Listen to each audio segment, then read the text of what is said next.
تخيل إنك عايش في بلد كان في يوم من الأيام غني جدا، والكل بيحلم يعيش فيها. لكن فجأة كل حاجة اتغيرت.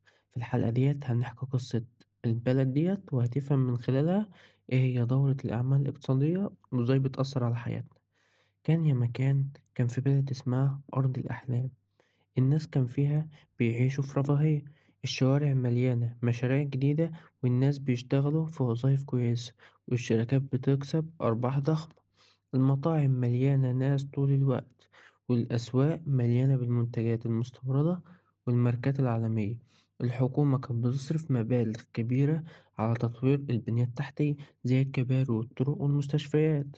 البنوك كانت بتقدم قروض بسهولة، ويشجع الناس يفتحوا مشاريع جديدة أو يشتروا بيوت وسيارات. في وسط الازدهار الموجود ظهر نوع من الغرور الاقتصادي. الشركات بدأت تزود أسعار منتجاتها بشكل كبير. الناس استثمرت في الشراء بالدين من غير ما تحسب تكلفة السداد. فجأة التضخم بدأ يظهر والأسعار زادت، والناس بدأوا يقللوا من الشراء. بعد فترة الطلب على المنتجات قل جدا. الشركات اللي كانت بتبيع كتير بدأت تخسر، وده خلى بعض الشركات تقفل أبوابها.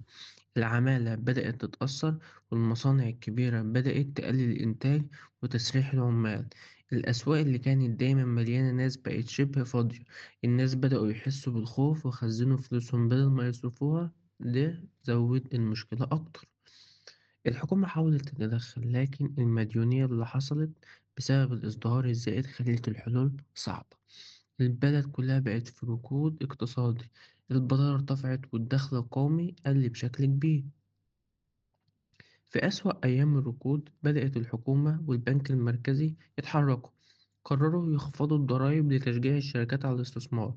ضخوا أموال في السوق عن طريق مشاريع قومية كبيرة عشان يوفروا فرص عمل. البنوك خفضت الفايدة عشان تشجع الناس تقترض وتبدأ مشاريع جديدة. واحدة من المبادرات اللي ساعدت كانت دعم الشركات الصغيرة والمتوسطة. كتير من الشباب بدأوا يفتحوا مشاريع محلية، وزي ما الأمور كانت بتسوق بسرعة بدأت تتحسن بسرعة. الناس رجعوا لها وظائف، الأسواق بدأت تنعش تاني، الشركات اللي كانت على وشك الإفلاس قدرت تستعيد قوتها.